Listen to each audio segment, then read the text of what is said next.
Channel को subscribe करने के लिए सब्सक्राइब का बटन दबाएं और हाँ, घंटी बजाना ना भूलें।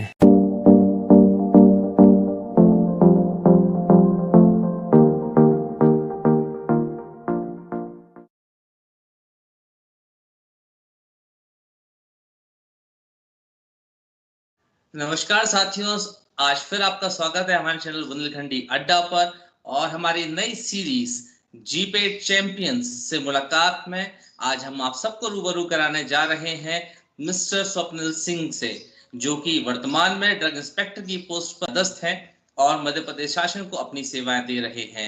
बहुत बहुत स्वागत है स्वप्निल जी आपका हमारे चैनल बुंदेलखंडी अड्डा पर।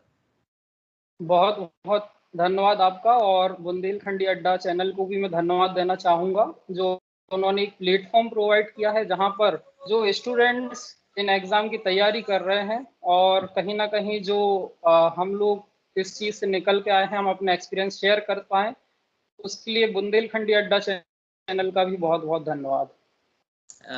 स्वप्निल जी, सबसे पहले तो मैं फिर से आपको बहुत बहुत धन्यवाद कहना चाहूँगा हमारी पूरी टीम की तरफ से, जो आपने अपने बिजी शेड्यूल में से समय निकाला और हमारे साथ अपने अनुभव साझा करने के लिए तैयार हुए। सवाल तो बहुत सारे हैं, आपका सफ़र बहुत लंबा है।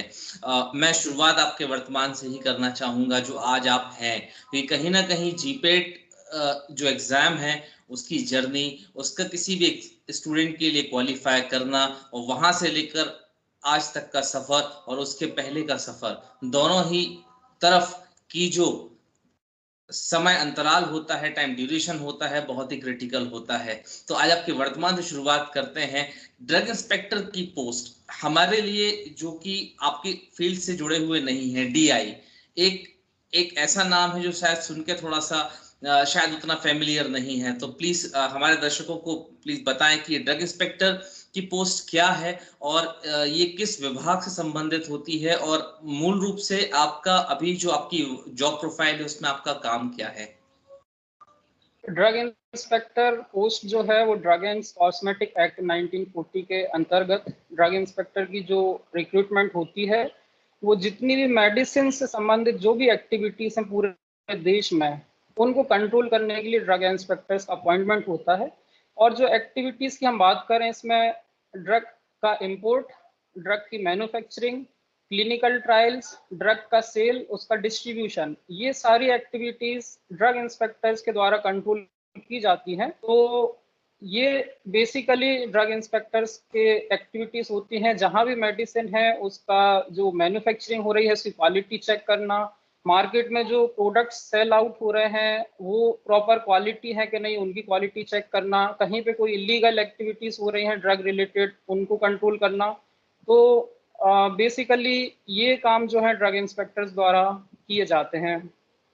जी, मतलब कहीं ना कहीं आज मुझ जैसा एक आम इंसान, साथ साथ हमारे दर्शक जो आपको सुन रहे हैं जो कि नॉन फार्मास्यूटिकल फील्ड से हैं, उन्हें कम से कम आज के बाद से इस बात की शायद थोड़ी चिंता नहीं रहेगी कि दवाइयां जो हम ले रहे हैं मार्केट में, दुकानों में, वो डायरेक्ट कंपनी से आ रही हैं। कहीं ना कहीं आप जैसे सतर्क लोग as a DI, as a drug inspector, उन सभी चैनल्स पर निगरानी रखे हुए हैं जहां से ये दवाइयां जो हमारी बीमारी से लड़ने में मदद करती है, उनकी मैन्युफैक्चरिंग हो रही है और उनका डिस्ट्रीब्यूशन हो रहा है, वो सेल आउट हो रही है। स्वप्निल जी, आज आप एक ड्रग इंस्पेक्टर की पोस्ट पर हैं, काफी अच्छा लगता है ये देखना, लेकिन यहाँ तक के सफर में आपने भी काफी सारे उतार चढ़ाव देखे होंगे, क्योंकि हमारी जो सीरीज है meet the GPAT champions, दर्शकों को मैं बताना चाहूंगा स्वप्निल जी से आप सबको मिलवाने की जो मेन वजह है वो कहीं ना कहीं उन सभी जीपेट एस्पिरेंट्स के लिए एक खूबसूरत जर्नी से रूबरू कराना है जिसके वो कभी खुद भी जीने के सपने देख रहे हैं। स्वप्निल सिंह जी की उपलब्धि के बारे में बताना चाहूंगा आप सभी को। स्वप्निल जी ने जीपैट क्वालिफाई किया था अपनी ग्रेजुएशन के बाद और मैं अगर गलत नहीं हूं स्वप्निल जी, तो ऑल ओवर इंडिया जो रैंकिंग आपने है 4th हासिल की थी और उसके बाद उस जीपेट क्वालिफाइड होने के आधार पर आपने नाइपर मोहाली का एग्जाम दिया था जिसमें आप ऑल इंडिया 3rd रैंक पर आए थे। कितना मुश्किल होता है एक स्टूडेंट के लिए, क्योंकि मेरे लिए तो कहीं ना कहीं बहुत बड़ी बात नजर आ रही है कि ऑल ओवर इंडिया जब आप 4थी रैंक पर आते हैं, ऑल ओवर इंडिया जब आप 3री रैंक पर आते हैं, कितना मुश्किल होता है उस रैंक को हासिल करना। इसमें जो सबसे इम्पोर्टेंट चीज़ है, यदि मैं स्पेसिफिक जीपैट एग्ज़ाम और नाइपर की बात करूं, तो सबसे जी इम्पोर्टेंट है कंटिन्यूटी। क्योंकि जो सिलेबस है जीपैट का, वो बी फार्मा के फर्स्ट सेमेस्टर से लेके 8th सेमेस्टर तक पूरा सिलेबस कवर किया हुआ है। तो यदि आप ये सोचते हैं कि आप फाइनल ईयर में इसकी तैयारी चालू करेंगे, तो कहीं ना कहीं आपको फिर प्रॉब्लम आती है। तो कंटिन्यूटी जो एक टर्म है, परसिवेरेंस, परसिवेरेंस बहुत ही इम्पोर्टेंट है। आपको डेली पढ़ना है, डेली रिवाइज करना है, क्वेश्चन पेपर सॉल्व करना है। और यदि आप इस तरीके से तैयारी करते हैं, तो जो लास्ट टाइम एक एंजाइटी आती है, कभी कभी बच्चे घबरा जाते हैं, इतना बड़ा सिलेबस होता है, 8 सेमेस्टर का सिलेबस है, आप एक साल में रिवाइज नहीं कर पाते हैं, और फिर वहाँ पे उस स्टेज पे जो है प्रॉब्लम्स आती हैं, और कहीं ना कहीं हमारे परफॉर्मेंस को भी अफेक्ट करती हैं। तो मेरा कहना केवल जो भी स्टूडेंट तैयारी कर रहे हैं, वो ये है कि आप लगातार मेहनत करिए। यदि आप जो, क्योंकि सिलेबस जो है, जो आप ग्रेजुएशन में पढ़ रहे हैं, वही सिलेबस है, कुछ अलग नहीं आ रहा है। मतलब आप ऑलरेडी उस चीज को 4 साल में पढ़ रहे हैं, केवल आप उस चीज को थोड़ा सा और exam oriented point of view से, थोड़ा सा कॉन्सेप्चुअल वे में यदि पढ़ते हैं, तो फिर ये एग्जाम मुश्किल नहीं रह जाता है। जी स्वप्निल जी, ये तो आपने अपने अनुभव के आधार पर बताया। एक एक बी फार्मा स्टूडेंट के लिए जो अपनी ग्रेजुएशन कंप्लीट करने वाला है और अपने सुनहरे कल के सपने देख रहा है, या आगे एम फार्मा या एमएस करने के बारे में सोच रहा है, जीपेट एग्जाम कितना जरूरी है? क्योंकि आपको कई बी फार्मा ग्रेजुएट सुन रहे होंगे जब हमारा प्रोग्राम उन तक पहुंचेगा, या जो अभी कर रहे हैं वो सुन रहे होंगे कि एक जीपैट, जो ये 4 अक्षर हैं, वो कितने इंपॉर्टेंट हैं एक फार्मेसी स्टूडेंट की लाइफ में?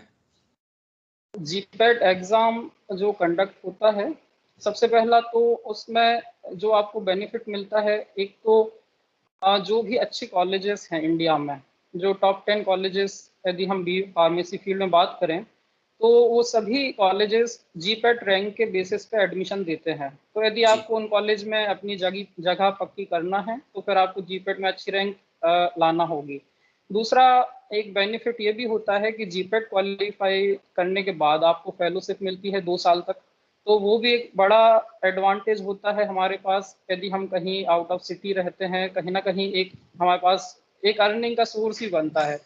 तीसरा सबसे इम्पोर्टेंट, यदि आप नाइपर, जो कि देश के सर्वश्रेष्ठ फार्मा इंस्टीट्यूट माने जाते हैं, यदि आप नाइपर में एडमिशन लेना चाहते हैं, तो उसकी बेसिक रिक्वायरमेंट है जीपेट क्वालिफाई स्टूडेंट। तो यदि आप जी नाइपर के एग्जाम में बैठना भी चाहते हैं, तो भी आपको जीपेट क्वालिफाई करना पड़ेगा। तो यहाँ पर जीपेट की इम्पोर्टेंस हमारे सामने है। जी जब एज अ स्टूडेंट स्वप्निल जी आप बी फार्मा करने के बारे में सोचते हैं, मैं शायद सफर में कुछ ज्यादा ही आगे बढ़ गया था। मैं थोड़ा सा और आपकी जिंदगी के पन्नों को पीछे पलटने की कोशिश करना चाहूंगा।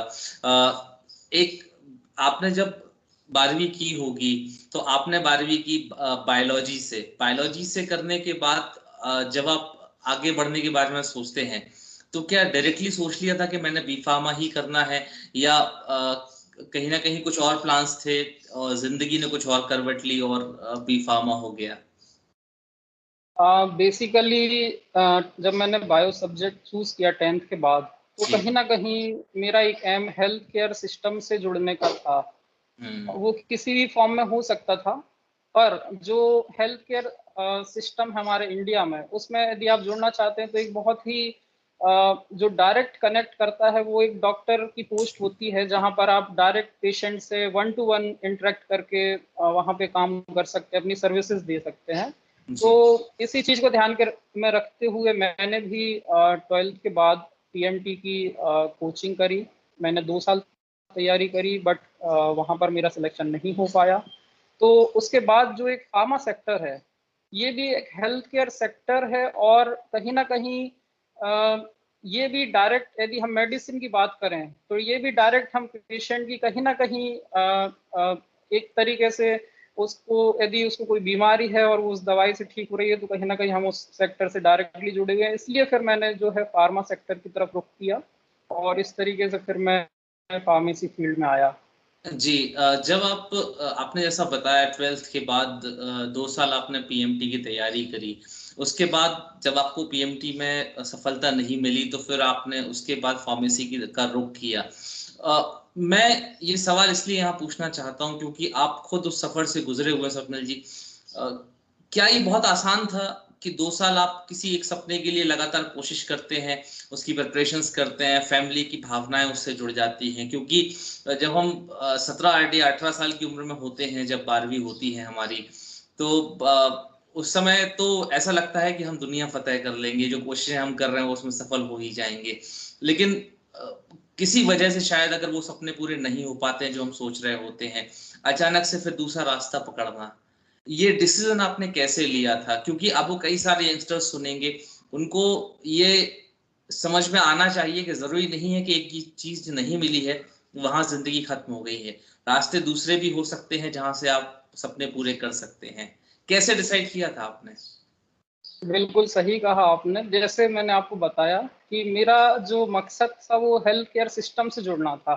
मेरा मकसद किसी पोस्ट से मेरे को लगाव नहीं था कि मैं डॉक्टर ही बनूँ या साइंटिस्ट ही बनूँ या ड्रग इंस्पेक्टर ही बनूँ। मेरा मकसद था मैं हेल्थ केयर सेक्टर में जो बेस्ट पॉसिबल मैं अपना योगदान दे सकता हूँ, वो मैं दूँ। और आपने सही कहा 2 साल जब अपन किसी चीज़ की तैयारी करते हैं, तो एक हमारा उससे लगाव हो जाता है, मानसिक स्थिति भी ऐसी नहीं रहती है।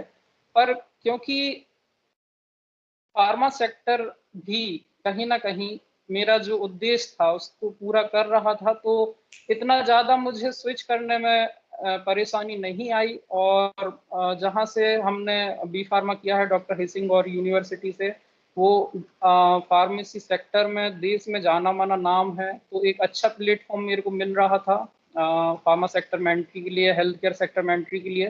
तो इतनी ज़्यादा मुझे परेशानी नहीं हुई।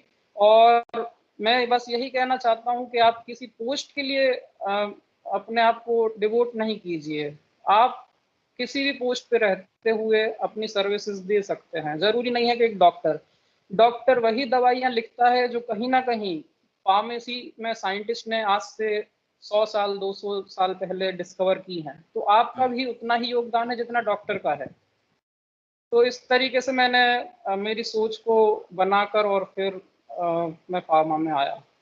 जी, स्वप्निल जी, आपने एक बहुत ही उम्दा इंस्टीट्यूट का नाम लिया, डॉक्टर सर हरि सिंह गौर यूनिवर्सिटी सागर, क्योंकि ये चैनल बुंदेलखंड ही अड्डा है और बुंदेलखंड की पहचान डॉक्टर हरि सिंह गौर सर के नाम से है। वो हमारे क्षेत्र का गौरव हैं, जहाँ से आपको बी फार्मा करने का मौका मिला। 4 साल बी फार्मा एक आपकी ज़िंदगी में कितना इम्पोर्टेंस रखते हैं? क्योंकि 12th के बाद 2 साल किसी सपने की तैयारी करना, उसका पूरा ना होना, अपने आप को दूसरे ट्रैक की तरफ मोड़ना, एक पॉज़िटिव फ़ैसला था क्योंकि शायद अगर वहाँ आप रुक जाते तो आज हम इस तरीके से बैठकर बातचीत नहीं कर रहे होते। बहुत ही पॉज़िटिव मूव था। लेकिन उन 4 साल, क्योंकि स्टूडेंट की ज़िंदगी में उसकी ग्रेजुएशन के साल बहुत इम्पोर्टेंट होते हैं। किस तरीके से एक नॉर्मल यंगस्टर टीनेजर स्वप्निल को एक ग्रेजुएट स्वप्निल में बदलने में मददगार रहे? इसमें जब बात करें यदि हम बी फार्मा में एडमिशन की, तो उसमें जी। भी मुझे कुछ परेशानियों का सामना करना पड़ा। जी, बिल्कुल। मैं जब यदि आप मेरा बैकग्राउंड देखेंगे तो मैं बहुत ज़्यादा मेरिटोरियस स्टूडेंट नहीं रहा हूँ। मतलब जी। 90% आजकल बहुत कॉमन होते हैं, पर इस टाइप से मेरे कभी ऐसे परसेंट नहीं आए हैं। और जब हुँ। मैंने एंट्रेंस एग्ज़ाम के लिए अप्लाई किया यूनिवर्सिटी के लिए, सागर यूनिवर्सिटी के लिए, तो मेरे 138 मार्क्स आए बी फार्मा जी। एंट्रेंस में। तो जब फर्स्ट काउंसलिंग हुई, तो जो कट ऑफ था तो वो 140 मार्क्स पे गया। और एक क्वेश्चन जो है 2 मार्क्स का होता था, तो एक क्वेश्चन से मैं चूक गया और मेरे को फार्मेसी में एडमिशन नहीं मिला सागर यूनिवर्सिटी में। जी। मेरे सामने जो है लास्ट सीट जो है वो फिल हुई थी। तो कहीं न कहीं ये एक बहुत बड़ा मेरे लिए सेटबैक था, क्योंकि यदि आपके सामने यदि लास्ट सीट किसी इंस्टीट्यूट की जाती है और आप 2 साल ऑलरेडी कहीं न कहीं ड्रॉप लेके आए हैं, तो एक प्रेशर भी होता है कि कहीं अब आपको एडमिशन लेना है। पर वहाँ भी मैंने हिम्मत नहीं हारी और मैंने वहाँ भी बीएससी में एडमिशन लिया। और कुछ प्रोफ़ेसर से मैंने जब बात करी कि सर ऐसा-ऐसा है, तो उन्होंने मुझे ये बताया कि हर साल कुछ ना कुछ सीटें ड्रॉप आउट होती हैं, तो इसमें सेकंड और थर्ड काउंसलिंग की भी संभावना रहती है, हर साल होती है। तो अभी आप एडमिशन ले लीजिए। तो मैंने वहाँ जब मैं काउंसलिंग में गया, तो मैं जब घर वापस आया तो मैं बीएससी में एडमिशन लेके घर पहुंचा था। पर शायद भगवान को एक आशीर्वाद कहिए, जो भी है, मेरी मेहनत कहीं ना कहीं रही होगी उसमें, और मेरी दिल्ली ख्वाहिश थी, जैसा मैंने आपको बताया कि मैं हेल्थ केयर से जुड़ना चाहता था 10th को। शायद वो सारी चीज़ें एक साथ जब साथ में आई, तो फिर जब सेकंड काउंसलिंग हुई, तो मेरे को फिर जाके बी फार्मा में लास्ट सीट में एडमिशन मिला। तो आप समझ सकते हैं कि कितना, मतलब बी फार्मा में एडमिशन लेने तक भी बहुत संघर्ष करना पड़ा मुझे। जी और उसके बाद जैसे आपने बताया, डॉक्टर सर हरि सिंह और यूनिवर्सिटी हमारे क्षेत्र की शान है, और आज जो कुछ भी मैं हूँ, यहाँ बैठा हूँ, वो हमारे जो यूनिवर्सिटी है उसकी वजह से ही हूँ। वहाँ पर जाने के बाद मैंने ये डिसाइड किया उस काउंसलिंग के बाद कि अब मैं कहीं भी कोई भी एग्ज़ाम यदि देता हूँ, तो उसमें फर्स्ट सीट मुझे उठाना है। अब मैं ये नहीं कर सकता हूँ कि मैं लास्ट सीट मेरे सामने भर रही है और मैं देख रहा हूँ। और इस चीज़ को कहीं ना कहीं मैंने अपने मन में ये बात रखी, और फिर मैंने उस तरीके से मेहनत कहीं ना कहीं चालू करी। और जो हमारे टीचर्स हैं, उनको मैं बहुत ज़्यादा इस चीज़ के लिए धन्यवाद देता हूँ कि उनके मार्गदर्शन के कारण जो हमारी जितने भी फैकल्टीज़ हैं, मैं नाम नहीं ले सकता हूँ, सभी लोग जितने भी फैकल्टीज फार्मेसी डिपार्टमेंट के हैं, उन्होंने बहुत मोटिवेट किया। उन्होंने उन लोगों का जो पढ़ाने का तरीका होता है, वो बहुत ही ज़्यादा आपको सोचने के लिए मजबूर करता है, और कहीं ना कहीं आप मेहनत मतलब आपको उनसे उनके सवालों के जब जवाब आपको देना होते हैं, तो आपको बहुत ज़्यादा मेहनत करना होती है। और उसी मेहनत का कारण था कि जो व्यक्ति ने फार्मेसी में लास्ट सीट उठाई, और जब वो निकलता है कॉलेज से, तो ऑल इंडिया थर्ड रैंक के साथ निकलता है। वाह, एक बहुत ही गजब की आपने बात कही कि उस फेलियर के बाद, ये कहा जाए उस सेटबैक के बाद डिसाइड आप करते हैं कि अब जो देना है, अब आखिरी सीट नहीं उठानी है, अब हम पीछे से नंबर नहीं, अब आगे से नंबर ही लगना चाहिए। स्वप्निल जी, 4 सालों का जैसे मैं जिक्र किया था शुरुआत में, आपने कहा था ना कि जीपेट एग्जाम एक ऐसा एग्जाम होता है जहां पर 4 साल का सिलेबस आपका पूरा आता है, और आप ये नहीं तय कर सकते कि आखिरी साल में बैठकर आप तैयारी कर लें और जीपेट क्लियर हो जाए। जब आपने एडमिशन लिया था, तो आपने जिस सर्कमस्टांसेस के अंदर एडमिशन लिया, वो कहीं ना कहीं आपके लिए चैलेंज से भरे हुए थे। एडमिशन होता है, जिंदगी की गाड़ी जो अभी तक अटक अटक के चल रही थी, वो यूनिवर्सिटी की पढ़ाई में बहुत स्मूथली चलनी शुरू हो गई। खुशनुमा सपने शुरू हो गए, कैंपस की वादियां थी, बहुत अच्छे दोस्त थे, कैंटीन थी, क्लासरूम्स की मस्ती थी, सारा कुछ था। आपने कब डिसाइड किया था कि मैंने जीपेट की तैयारी करना अब शुरू कर देना चाहिए? क्योंकि जैसा आप कह रहे हैं ना, आखिरी साल में जाके डिसाइड नहीं कर सकते हैं कि अब तैयारी करनी है, अगर करी तो काम नहीं बनेगा। आपने ये फैसला कब किया था कि अब सही समय है, now I have to prepare for my GPAT examinations? ये बहुत इम्पोर्टेंट सवाल है, खास तौर पे जो जीपेट की तैयारी कर रहे हैं बच्चे, उनके लिए। जी और इसमें मेरा जो एक व्यू था, वो ये था फर्स्ट ईयर में, क्योंकि हम एक ट्रांसफॉर्मेशन पीरियड होता है जब आप स्कूल से कॉलेजेस में जाते हैं, तो जी आप फर्स्ट ईयर में जाते ही तैयारी चालू नहीं कर देते हैं। फर्स्ट ईयर में आप अपने आप को एकोमोडेट करते हैं, आप समझते हैं कि क्या है फार्मेसी, क्या फील्ड है, आगे इसका भविष्य क्या है, तो और कॉलेज के इसमें हायर एडमिशन की, स्टडीज। मैं मतलब मैं बताना चाहूंगा, मैं खुद भी ग्रेजुएशन जब करते हैं हम लोग जनरली, तो वो तो पहला साल तो मिठाई बांटते हुए और प्रसाद चढ़ाते हुए निकल जाता है लोगों का कि एडमिशन हो गया है, बिल्कुल। पार्टीज कर लेते हैं। जो आपने कहा ट्रांसफॉर्मेशन का पीरियड होता है, कमेडेट कर रहे होते जी। हैं। जी तो फर्स्ट ईयर मेरा भी इसी तरीके से सारी चीज़ों को समझने में, और इतने जल्दी समय निकलता है पता ही नहीं चलता है। जैसा आपने बताया सेलिब्रेशन पीरियड होता है, तो 6 महीने फर्स्ट सेमेस्टर तो उसी में निकल जाता है। पर सेकंड सेमेस्टर आते आते, सेकंड ईयर आते आते, कहीं ना कहीं आपको डिसाइड करना होता है कि लाइफ में अब आपको क्या करना है। क्योंकि बहुत सारे ऑप्शंस होते हैं, ग्रेजुएशन के बाद भी आप जॉब कर सकते हैं, ग्रेजुएशन के बाद आप हायर स्टडीज़ के लिए जा सकते हैं, ग्रेजुएशन के बाद या साथ में ही आप कॉम्पिटिटिव एग्जाम जो हमारे स्टेट पीएससी, उनकी तैयारी भी कर सकते हैं। तो बहुत सारे रास्ते खुलते हैं आपके पास। तो वो एक समय होता है फर्स्ट ईयर, क्योंकि आप एक थोड़ा सा ट्रांसफॉर्मेशन फेज कह सकते हैं, तो मैं नहीं कहूँगा कि आप फर्स्ट ईयर से ही बिल्कुल लग जाइए, पर सेकंड ईयर में आपका एक रफ रोड मैप तैयार हो जाना चाहिए कि आपको किस दिशा में जाना है, क्या आपको जॉब करना है, क्या आपको हायर स्टडीज करना है, या अदर ऑप्शंस जो भी हैं। तो मैंने भी सेकंड ईयर में जो ऑप्शंस एक्सप्लोर किए कि बी फार्मा के बाद क्या करना है, तो कहीं ना कहीं जो हमारे सीनियर्स थे, वो एक हमारे इमीडिएट कांटेक्ट में हमारे सीनियर्स होते हैं, तो उनसे बात हुई और लगातार हम लोग हर साल देखते थे जीपेट और नाइपर के रिजल्ट्स। तो हमारे जो सीनियर्स थे उनकी फोटो लगी होती थी, बड़े बड़े होर्डिंग्स लगे होते थे। तो एक थोड़ी सी जिज्ञासा हुई उस फील्ड के बारे में जानने में कि नाइपर क्या है, और नाइपर के बाद उधर एम फार्मा का इतना क्रेज क्यों है, नाइपर का इतना ज़्यादा नाम क्यों है। तो इन सब चीज़ों के बारे में जब मैंने जाना, और मेरा जो टर्निंग पॉइंट था जो जीपेट में जब मैं सिंसियर हुआ, वो हुआ था जब मैं आईआईटी बीएचयू में एक इंटरनेशनल सेमिनार था 3 दिन का, उसमें मैंने पार्टिसिपेट किया था, मेरे बैचमेट और भी स्टूडेंट्स गए हुए थे। और जब मैंने आईआईटी बीएचयू में वहाँ गया, वहाँ की लैब्स देखी, वहाँ का रिसर्च वर्क देखा, उनके जो आर्टिकल पब्लिश होते हैं इंटरनेशनल जर्नल्स में, तो एक बहुत ही मतलब हाई क्वालिटी का उनके इधर रिसर्च होता है। तो कहीं ना कहीं एक मोटिवेशन आया कि हमें भी कुछ लाइफ में ऐसा करना है, हम भी कुछ ऐसा रिसर्च में नाम कमाएंगे, कुछ जो हमने नॉलेज अभी तक गेन किया है उसको अप्लाई करके कुछ समाज के लिए यदि होता है तो वो करेंगे। तो फिर वहां से थोड़ा मैं सीरियस हुआ जीपेट के लिए, और थर्ड ईयर फिफ्थ सेमेस्टर से मैंने तैयारी चालू करी, और फिर फिफ्थ सेमेस्टर से लगातार 8th सेमेस्टर तक ये सफर चलता रहा। ये जो आपने तैयारी का जिक्र किया, तैयारी शुरू करी, ये एक सेल्फ प्रिपरेशन का दौर था या किन्हीं और जरियों के थ्रू आप ने तैयारी शुरू करी थी? ये एक बहुत अच्छा सवाल है आपका, क्योंकि बहुत से बच्चे जो हैं मेरे को और भी तरीक़ों से कांटेक्ट करते हैं। तो सबसे इम्पोर्टेंट मैं बस आपको यही चीज़ बोलना चाहूँगा कि जो भी आप पढ़ते हैं, कोई भी सब्जेक्ट हो, कोई भी टॉपिक हो, वो आप एक स्टैंडर्ड टेक्स्ट से पढ़िए, आप रेफरेंस बुक से पढ़िए।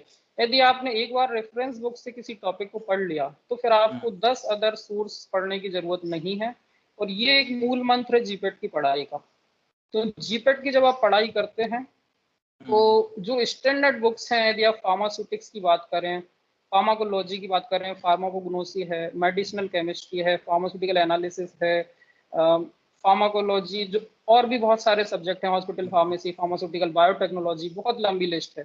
सभी सब्जेक्ट की स्टैंडर्ड बुक्स हैं, और आप उन्हीं बुक से उसकी तैयारी कीजिए, क्योंकि क्वेश्चन पेपर वहीं से आने वाला है। ये एक बहुत इम्पोर्टेंट पॉइंट है। और इसमें जब आप फाइनल ईयर में तैयारी के फेज में होते हैं, तो बहुत से स्टूडेंट्स पूछते हैं कि सर कोचिंग करना ज़रूरी है या नहीं है, बिना कोचिंग के हम क्या कर सकते हैं। तो देखिए, कोचिंग करने से एक फ़ायदा ये होता है, आपको एक डायरेक्शन मिल जाता है, और सबसे इम्पोर्टेंट चीज़ होता है आप अपने आप को इवेल्युएट कर पाते हैं। क्योंकि यदि आप रेस में अकेले दौड़ रहे हैं, तो आपको पता नहीं आपको मेहनत कितनी करना है, आप किस नंबर पे हैं। पर जब आप एक समूह के साथ दौड़ते हैं, तो आप अपने आप को इवेल्युएट कर पाते हैं कि आप कहाँ पर हैं, आपको और मेहनत की ज़रूरत है या नहीं। तो कोचिंग का एक ये इम्पोर्टेंट कंट्रीब्यूशन होता है। दूसरा, जो कोचिंग में जो टीचर्स होते हैं, वो कई साल का अनुभव अपने साथ रखते हैं कि किस तरीके के क्वेश्चंस जीपेट में आते हैं। क्योंकि जब आप बुक पढ़ रहे हैं तो आपका तरीका अलग होगा, तो कोचिंग में जब आपको पढ़ाया जाता है तो इस हिसाब से पढ़ाया जाता है कि क्वेश्चन किस तरीके से फ्रेम होगा। तो ये आपकी तैयारी में पॉलिश जो हम बोलते हैं वो आती है, और तैयारी को और जो है शार्पनेस प्रोवाइड करती है, जो कंपटीशन में बहुत ज़रूरी है। क्योंकि यदि एक क्वेश्चन भी गलत होता है तो आपकी रैंक 100-200 रैंक आप पीछे चले जाते हैं। तो इस तरीके से ये तैयारी यदि हम करेंगे, स्टैंडर्ड बुक्स पढ़ेंगे, जो स्टैंडर्ड रेफरेंस बुक्स हैं, तो आई थिंक कहीं ना कहीं आप जो है अच्छी तरीके से इस एग्ज़ाम को क्वालिफाई कर सकते हैं। स्वप्निल जी, अगर मैं आपके उस प्रिपरेशन के दौर पर आपसे आपकी राय मांगूं या जानना चाहूं, तो कहीं आपने किस जगह से प्रिपरेशन की थी? आपने क्या खुद प्रिपरेशन की थी, या आपने भी किसी, जो आपने पॉइंट्स बताए, आपने भी इन्हीं पॉइंट्स को फॉलो करी, किसी कोचिंग या सेल्फ प्रिपरेशन का सहारा लिया था? इसमें जो मेरी जो प्रिपरेशन है वो दोनों मोड में मैंने प्रिपरेशन करी है। थर्ड जी ईयर में मैंने कोचिंग करी थी। जी। थर्ड ईयर में मैंने कोचिंग करा था, और उसमें जो सब्जेक्ट्स कुछ हैं उसमें स्पेसिफिक, क्योंकि कई क्या होता है ना, जब आप स्कूल से कॉलेज में, जैसा भी अपन ने बात करी थी, जाते हैं तो स्कूल की यदि आप बुक देखेंगे और कॉलेजेस की जो स्टैंडर्ड बुक्स की बात कर रहा हूँ उनमें बहुत फर्क होता है। एक हजार पेज की बुक्स होती हैं जो हर बच्चे के लिए कहीं ना कहीं परेशानी का सामना करना पड़ता है। और जब आप कोचिंग में जाते हैं तो वो चीज़ जो है थोड़ा सा एक सरल रूप में आपको आपके सामने रखी जाती है, तो आप उस चीज़ से जुड़ते हैं। क्योंकि यदि मैं आपसे आज बोलूंगा कि आपको 100 किलोमीटर साइकिलिंग करना है तो आप पहले दिन नहीं कर पाएंगे, और हो सकता है कि आप कभी लाइफ में साइकिलिंग नहीं करें। पर मैं क्या आपको बोलता हूँ कि आज आपको 2 किलोमीटर चलाना है, और ऐसे करके आप बढ़ाएंगे तो हो सकता है कि आज से 2 महीने बाद आप 100 किलोमीटर का लक्ष्य पा लें। तो कोचिंग का यही फैक्टर है कि वो आपको बुक से जोड़ने का एक काम करता है। क्योंकि जी इनिशियल में यदि आप सोचें कि आप एक स्टैंडर्ड बुक जो कि फॉरेन ऑथर की बुक्स होती हैं जनरली, उसमें जो लैंग्वेज होती है वो कहीं ना कहीं, यदि आप अ, अपने आप से तैयारी करना, मैं ये नहीं बोल रहा हूँ यह संभव है, पर समस्या आती है। क्योंकि जो हम लोग का बैकग्राउंड होता है, बहुत से बच्चों का वो इतना ज़्यादा साउंड नहीं होता है कि हम सारी चीज़ें खुद से समझ सकें, तो थोड़ी सी चीज़ें आसान हो जाती हैं। तो थर्ड ईयर में मैंने कोचिंग करी थी, और फोर्थ ईयर में फिर कोचिंग नहीं करते हुए मैंने जो भी पढ़ा था उसको रिवाइज करा और टेस्ट सीरीज ज्वाइन करी थी। तो हर आपने संडे जैसा हमारे कहा टेस्ट ना कि होते थे। हर किसी की जिंदगी में अर्जुन तो हर कोई है, लेकिन उसको सही लक्ष्य तक पहुंचाने के लिए, आपने कहा ना, उन चीजों को सरल बनाने के लिए एक द्रोणाचार्य की जरूरत होती है। बिल्कुल। अगर मैं आपकी जिंदगी के द्रोणाचार्य के बारे में बात करूं, तो आपकी जिंदगी में कौन ऐसे गुरु बन के है जिन्होंने उन फॉरेन बुक्स को या उस टिपिकल सिलेबस को आपकी जिंदगी में आसान कर दिया, या आपको समझने के लिए आसान बना दिया? मेरी जो जीपेट की सफलता की मैं यदि बात करूं तो इसमें किसी एक व्यक्ति का मैं नाम नहीं ले सकता हूं। इसमें बहुत सारे लोगों का योगदान है। यदि हम हमारे यूनिवर्सिटी से बात करते हैं तो वहाँ पर जैसे कासफ सर की मैं यहाँ पर उनको उनका नाम लेना चाहूँगा। वो हमेशा आपको थॉट प्रोवोकिंग क्वेश्चंस पूछते थे। जैसे आप फार्माकोलॉजी के इंटरव्यू जब वाइवा होता था हम लोगों का, तो कोई भी ड्रग है तो वो कैसे एक्ट कर रही है बॉडी में, यदि आपने एस्पिरिन लिया है तो कैसे पेन रिलीव कर रही है, इस टाइप के क्वेश्चंस जब आपके सामने आते हैं तो आपको पढ़ना होता है। कोचिंग में भी हमारे जो अमित वर्मा सर हैं, श्रीकांत ठाकुर सर हैं, और हमारे मेरे बहुत सारे सीनियर्स ने मेरी बहुत हेल्प करी है। कहीं भी किसी भी टॉपिक में मुझे समझ में नहीं आता था, सर इस टॉपिक को कहाँ से मेरे को रेफर करना है, तो वो मुझे बताते थे, मुझे बुक्स प्रोवाइड करते थे, मुझे नोट्स प्रोवाइड करते थे। तो मेरी सफलता में बहुत सारे लोगों का हाथ है, और उन सब का मैं ऋणी हूँ, और इसलिए मैं किसी एक व्यक्ति का नाम नहीं ले पाता हूँ। सागर में, क्योंकि अगर स्पेसिफिकली हम सागर की बात करें, जहां से आपने अपनी ग्रेजुएशन की, अपनी प्रिपरेशंस की थी, उस दौरान अगर कोई स्टूडेंट जो एट प्रेजेंट जीपैट प्रिपरेशन करना चाह रहे हो, तो आपके सजेशन के हिसाब से कहाँ उन्हें जाना चाहिए? कहाँ पर उन्हें रिसोर्सेज मिल सकते हैं? रिसोर्सेज देखिए, आप अपने सीनियर के टच में रहिए। आपके सीनियर्स क्योंकि ऑलरेडी कहीं ना कहीं आपके पहले से वो तैयारी कर रहे हैं। यदि आप जी थर्ड ईयर में हैं और वो फोर्थ ईयर में है तो एक साल उनको तैयारी करते हो चुका है। आप उनसे पूछ सकते हैं। यदि आप किसी कोचिंग को ज्वाइन करना चाहते हैं तो वहाँ के जो टीचर्स हैं उनको भी पर्याप्त अनुभव होता है, उनसे आप बात कर सकते हैं।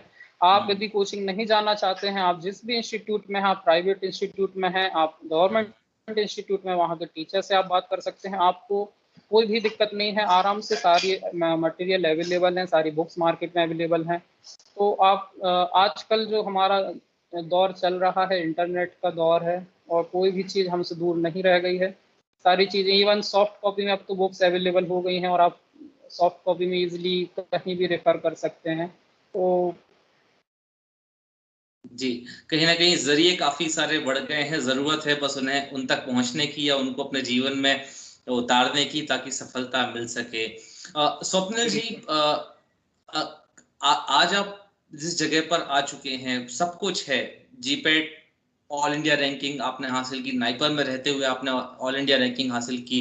इसके साथ साथ आपने जूनियर रिसर्च फेलोशिप के लिए नेट एग्जाम भी क्वालिफाई किया, जॉब किया, एमएनसी डॉक्टर रेड्डीज में आपने काम करने का एक्सपीरियंस हासिल किया, वर्तमान में आप एज अ ड्रग इंस्पेक्टर काम कर रहे हैं।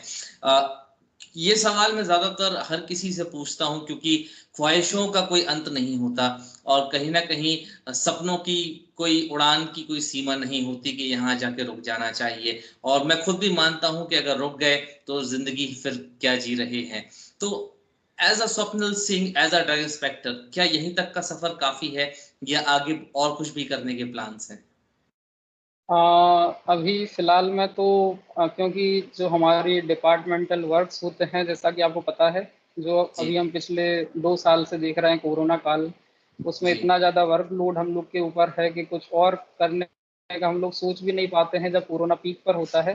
पर जी कहीं ना कहीं इस पोस्ट पर रहते हुए भी मैं कुछ ऐसा अपना योगदान देना चाहता हूँ कि क्योंकि जैसे मैंने बताया, दवाइयों के बारे में एक आम आदमी को समझ नहीं होती है, तो जो भी उसकी क्वालिटी प्रोडक्ट है, उसके जो प्राइस है, वो सारी चीज़ें जहाँ भी हमारा एरिया ऑफ जुरिस्डिक्शन आता है, बेस्ट क्वालिटी की medicine at best price available हो। करेंटली तो मेरा यही मकसद है।